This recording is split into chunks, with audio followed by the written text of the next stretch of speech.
And we are live.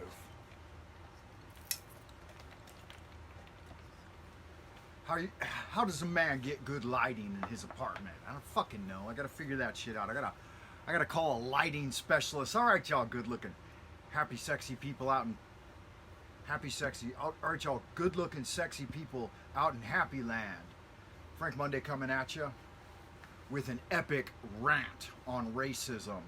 Suck a dick. If you're a racist, why don't you go fuck yourself? That shit ain't cute. Don't be racist. I've been hanging out here in China for a long time now, and I gotta wonder. I had a friend that was real big on critical race theory, half Chinese guy, and he said only white people can be racist. And I was like, what kind of bullshit is that? There's a place up in the mountains. This is prompted by a story.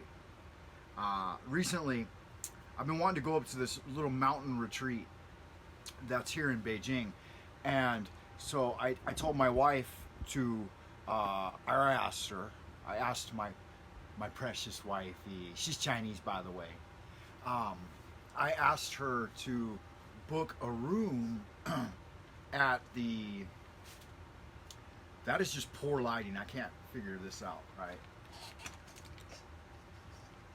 So I asked her to book a room at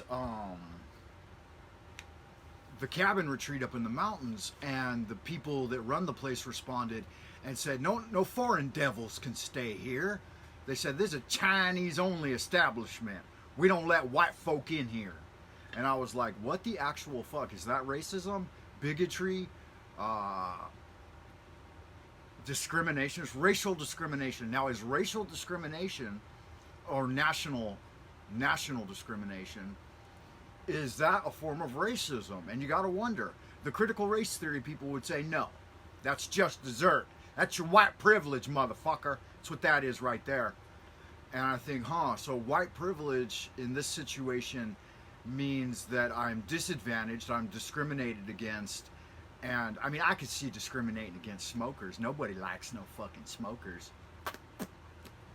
You take that fucking cigarette outside, smoking indoors and shit. I don't smoke indoors. I tend to avoid that. So my big question for y'all good looking sexy fucking people out in Happy Land is, how much bigotry and discrimination and prejudicial treatment? I mean, I'm as bad as a 1950s Negro sitting at the back of the bus and shit over here. And I've been living with it for 21 years now. Constant spitting in my direction and calling me foreign devil, which I put up with it because I have a deep love for the Chinese culture that supersedes any given individual.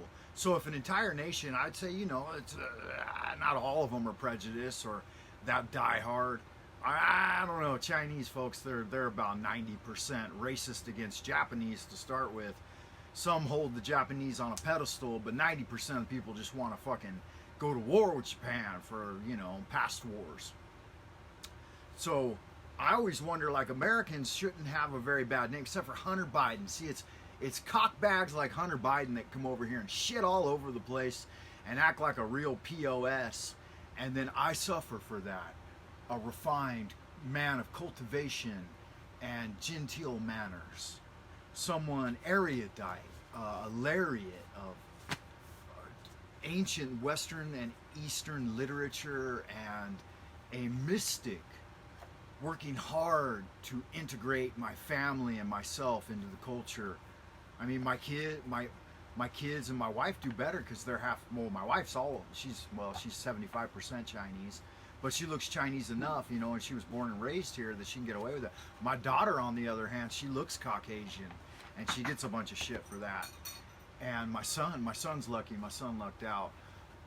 And you want to see? Yeah, you want to come over here? I don't think you. Anyway, so yeah, there's my daughter. So my question to ponder is, when do you call a spade and say, hey, I got nothing against Negroes. I got nothing against Asiatics or Levantines or Caucasoids or Mongoloids or any any other combination of the former. There are 5 major races with combinations on those. Native American Indians would be Mongoloids, huh? And they're an interesting combination of Mongoloid and Asiatic. I mean, Levantines have been some of my favorite people. Negroids. I haven't had very many Negroid friends, but those that I have were